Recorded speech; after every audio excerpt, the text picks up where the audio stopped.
So today we are going to see lens and refraction through a lens. सबसे पहले जानो lens होता क्या है। लेंस एक रिफ्रैक्टिंग सरफेस होता है, एक रिफ्रैक्टिंग मीडियम होता है और वो ट्रांसपेरेंट होता है। Transparent refracting medium bounded by two spherical surface. ये देखो दो स्फेरिकल सरफेस दिख रहा होगा बाई कन्वेक्स में, या फिर एक स्ट्रेट लाइन हो सकता है, मतलब एक प्लेन सरफेस हो सकता है, और एक दूसरा कर्व्ड सरफेस, और या फिर क्या हो सकता है दोनों कर्व्ड सरफेस हो, है ना। एक प्लेन भी हो सकता है, लेकिन एक सरफेस कर्व्ड रहना जरूरी है अगर लेंस का बात कर रहे हैं तो। दोनों सरफेस प्लेन नहीं हो सकता है, दोनों सरफेस प्लेन हो जाएगा तो वो ग्लास स्लैब हो जाता है।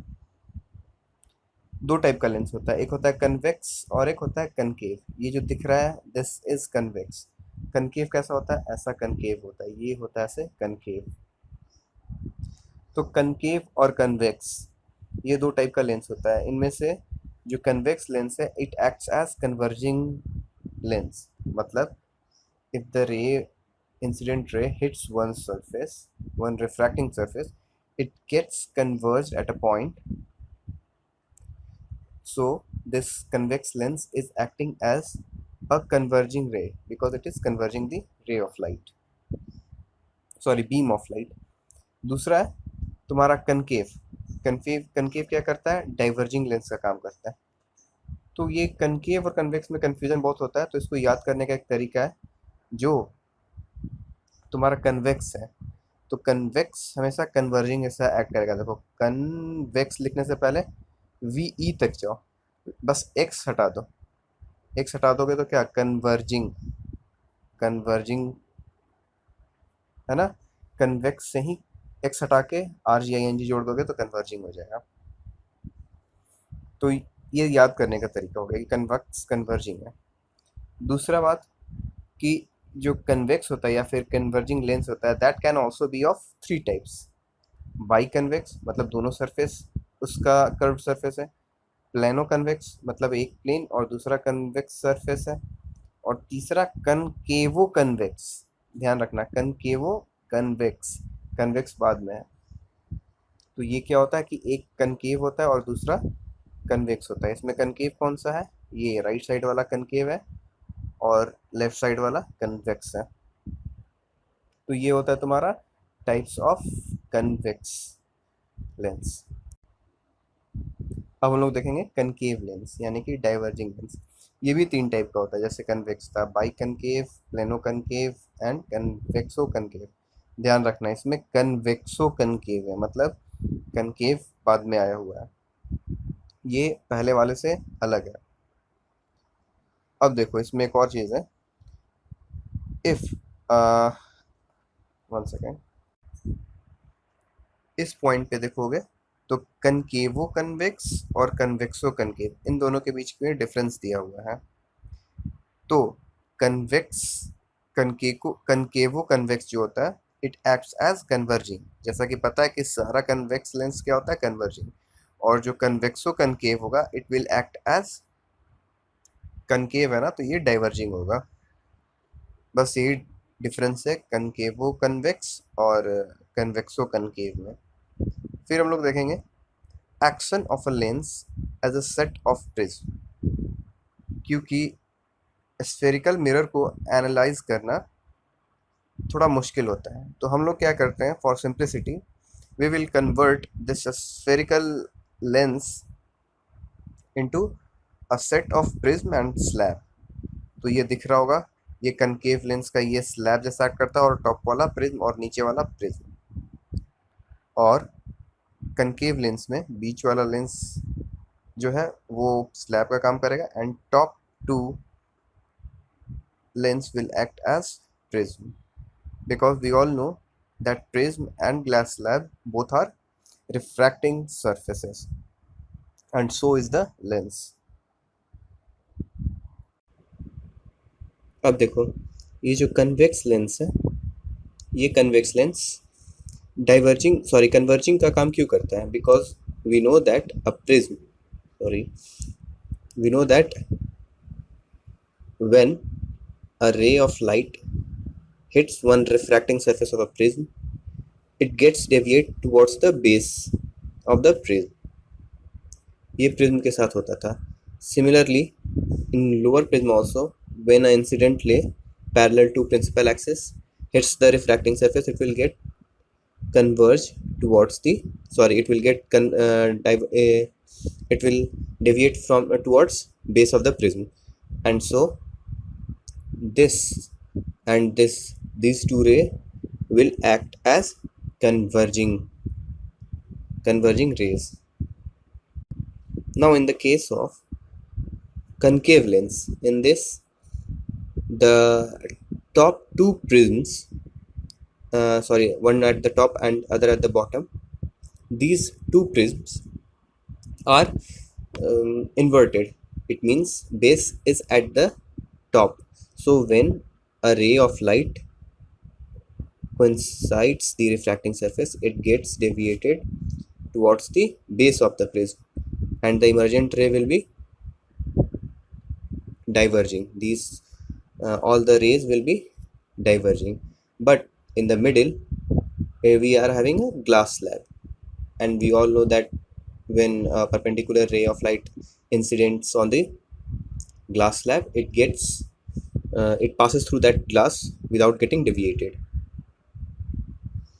Similar is in the case of convex lens also. In the middle we have glass slab, so incident ray hits this glass slab and gets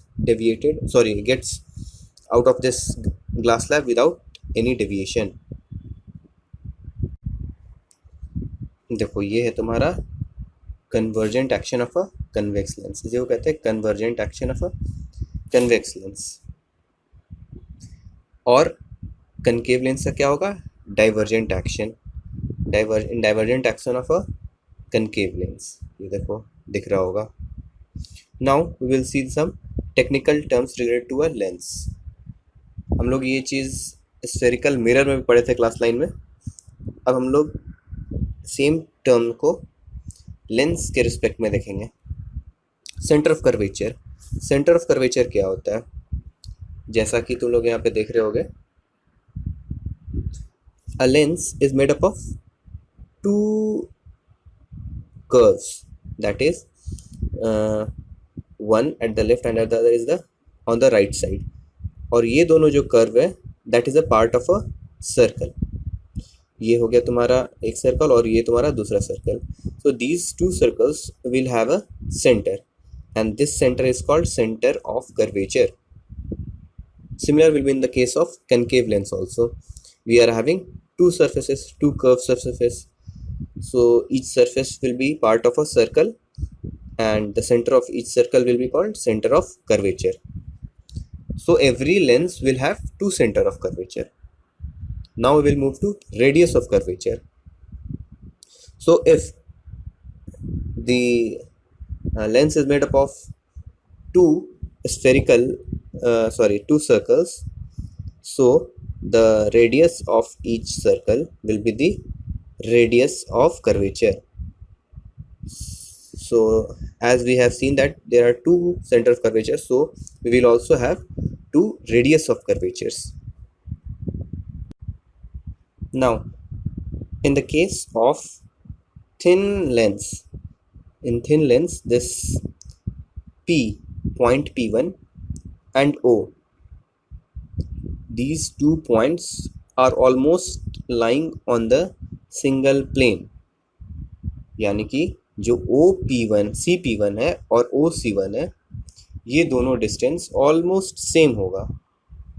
इसको ऐसे भी देख सकते हो, ये जो P1 पॉइंट हम लोग सर्कल पे यहाँ लिए हैं, उससे अच्छा हम लोग P1 पॉइंट सर्कल पे यहाँ ले लेते हैं. It is a point P1 और सेंटर पे क्या है? O है सेंटर पे. तो CP1, the line, if we draw a line CP1, this CP1 is almost equals to CO.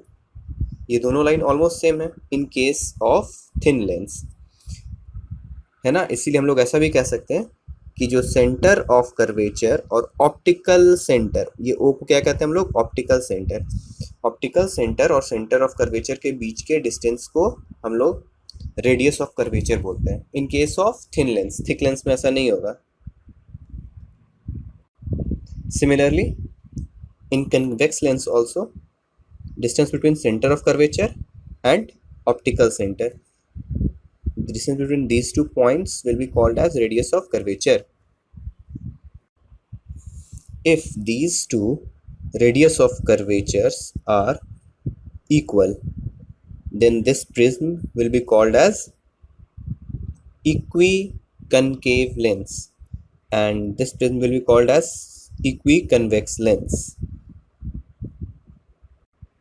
Equi मतलब तो पता ही है ना, इक्वी मतलब इक्वल होता है, इक्वी मतलब इक्वल। और ये रेडियस और ये रेडियस अगर इक्वल है इसीलिए इसको इक्वी कनकेव कह देते हैं। अब आगे देखते हैं। इसके बाद है प्रिंसिपल एक्सिस। प्रिंसिपल एक्सिस ये भी बहुत आसान है। It is the line joining the two centre of curvature. ये जो लाइन ज्वाइन कर रहा है, this line is called principal axis. Principal axis भी हो गया। और ऑप्टिकल सेंटर तो बता ही दिए थे तुम लोग को। It is a point on the principal axis of the lens such that a ray of light passing through this point emerges parallel to its direction of incidence. तो ये प्रॉपर्टी होता है ऑप्टिकल सेंटर का। Optical centre का property ये होता है कि अगर ये रिफ्रैक्टिंग सरफेस के थ्रू होते हुए इंसिडेंट रे ऑप्टिकल सेंटर से अगर पास करेगा तो उस केस में the direction of this incident ray will not change, वो उसी डायरेक्शन में बाहर निकल जाएगा।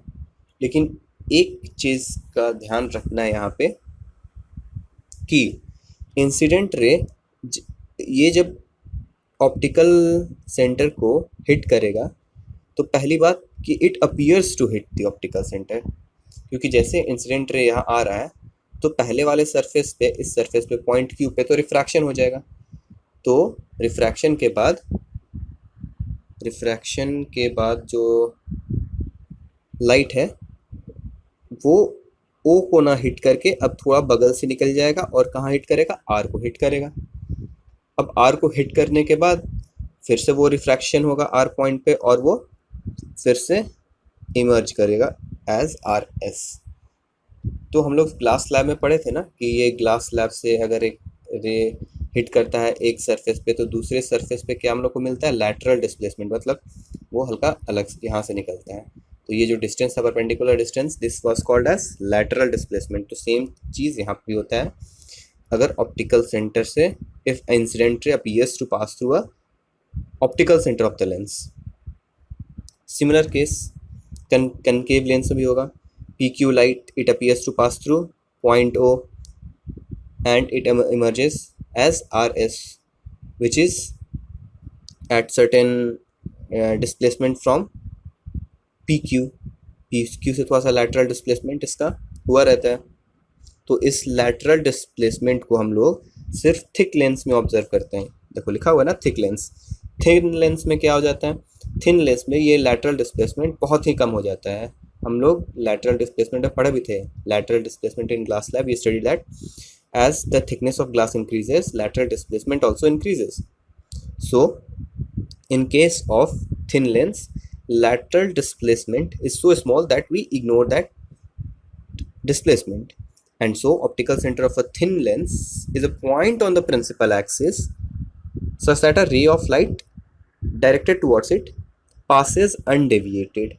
अगर थिन लेंस से तभी अनडेविएटेड पास करेगा क्योंकि लैटरल डिस्प्लेसमेंट तो ऑलमोस्ट जीरो है, तो एकदम बिना डेविएशन के ही इसके थ्रू वो पास कर जाता है। लेकिन अगर थिक लेंस रहेगा तो थोड़ा सा लैटरल डिस्प्लेसमेंट शो करेगा। अब नेक्स्ट क्लास से हम लोग देखेंगे प्रिंसिपल, फोकस और first focal length, second focal length, ये सब देखेंगे हम लोग।